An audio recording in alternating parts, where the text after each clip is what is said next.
Est-ce qu'un jour je me suis projeté d'être l'entraîneur du Paris Saint-Germain? Vous voulez que je réponde? Oui. Oui. Je suis né à Marseille. Le Paris Saint-Germain a toujours été un club à part. C'est le club de la capitale, c'est celui qui représente, à mon sens, au mieux le football français.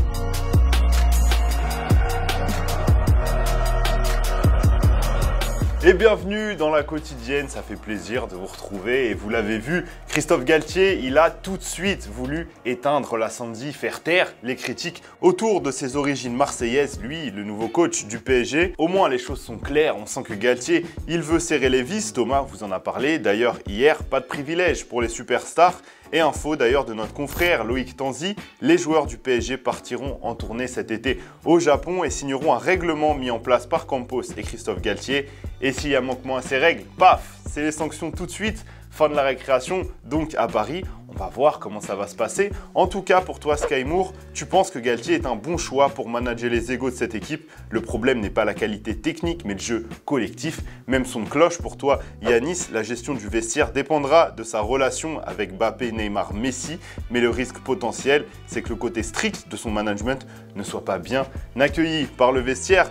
Réponse très prochainement. En tout cas, les Parisiens et Christophe Galtier ont déjà retrouvé le chemin de l'entraînement. Pas grand chose de fou à se mettre sous la dent niveau image pour être très honnête avec vous, mais le PSG s'est bien rattrapé en publiant cette vidéo des plus beaux skills réalisés à l'entraînement ces dernières années et le monteur du siècle, Hugo, vous a préparé un petit top 3 de la rédaction de Téléfoot, comme ça, cadeau.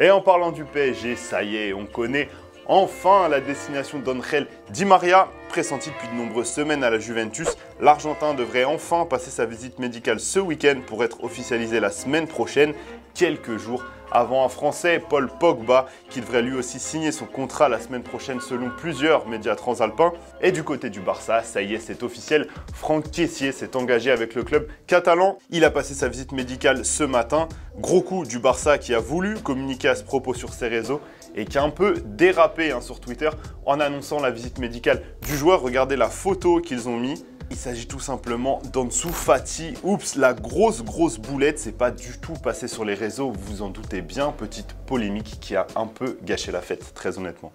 Et pour terminer cette page Mercato avec le sourire, Thomas, vous en parlez un peu hier, Steve Mandanda devrait passer aujourd'hui sa visite médicale à Rennes selon l'AFP. Dites-nous dans les commentaires ce que vous en pensez. Et plus globalement d'ailleurs, question du jour, quel transfert vous attendez cet été? Quelque chose de réaliste, soyez un peu objectif. On sélectionnera 2 commentaires demain.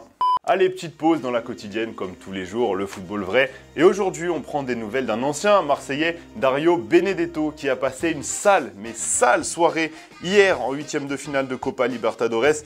Il a tout d'abord raté un penalty en première période en le mettant sur le poteau. Alors heureusement, derrière, il a l'occasion de se rattraper pendant la séance fatidique des tirs au but. Sauf que là aussi, il envoie sa tentative dans l'espace et qualifie Corinthians pour l'écart. Soirée cauchemar pour l'ancien joueur de l'OM. Et dans un tout autre registre, petit but marqué par le Servette en match amical. Et promis, le montage avec le son, c'est pas de nous. Messi, encara Messi, encara Messi, encara Messi, encara Messi, encara Messi, encara Messi, encara Messi, encara Messi, encara Messi, encara Messi, encara Messi, encara Messi, gol, gol, gol, gol, gol, gol, gol, gol, gol. On revient en France avec une triste nouvelle qui est tombée hier et qui concerne nos amis girondins. Ils joueront malheureusement la saison prochaine en National 1.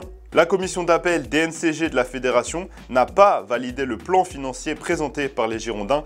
Pas de Ligue 2 pour Bordeaux la saison prochaine et cette décision pourrait entraîner les Girondins vers une liquidation judiciaire du club étant donné que les rentrées d'argent en National 1 ne devraient pas leur permettre de couvrir leurs dépenses. En gros, ça veut tout simplement dire que les Girondins perdraient leur statut de professionnel, devraient licencier des salariés, que ce soit des joueurs ou autres, et redémarrer en National 3, donc au statut amateur. On pense très fort à tous les salariés et amoureux du club en attendant la suite de ce dossier.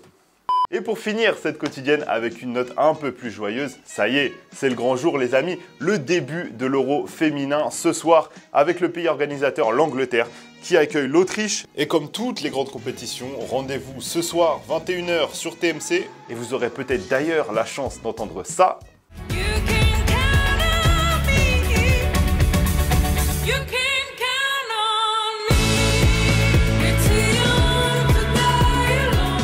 Alors pour ceux qui ne le savent pas, c'est tout simplement le clip de l'hymne de cet Euro qui est cette année interprété par les Français Cocorico. La chanson s'appelle Too Young du groupe Hyphen Hyphen et c'est très cool qu'elle ait été choisie comme hymne pour cette grande compétition. Et c'est d'ailleurs sur cette belle note qu'on va se quitter tous ensemble. Merci à tous de nous avoir suivis. N'oubliez pas, rendez-vous ce soir 21 h. Nous on se retrouve comme d'habitude demain.